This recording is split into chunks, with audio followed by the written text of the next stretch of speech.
रिहान एक छोटे से कस्बे में दर्जी का काम करता था। वह बहुत गरीब था, मगर उसकी सबसे बड़ी दौलत उसकी ईमानदारी थी। एक दिन एक अमीर ग्राहक ने कीमती सूट सिलवाने के लिए दुकान पर ऑर्डर दिया। जब वह सूट लेने आया, गलती से अपना पर्स वहीं भूल गया। इस पर्स में लाखों रुपए थे। रिहान ने वह पर्स देखा और तुरंत मालिक को बताया।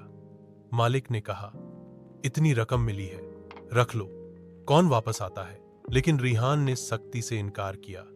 यह मेरी कमाई नहीं, मैं किसी का हक नहीं ले सकता। रिहान ने ग्राहक को उसका पर्स वापस कर दिया। ग्राहक बहुत हैरान और खुश हुआ।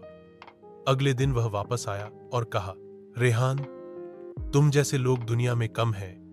मैं अपनी फैक्ट्री में तुम्हें नौकरी देना चाहता हूं, इज्जत के साथ, बड़ी तनख्वाह पर। रेहान की आंखों में खुशी के आंसू आ गए। उसकी ईमानदारी ने उसे वह इज्जत और रोजगार दिया जो शायद वह कभी ख्वाब में भी न सोचता।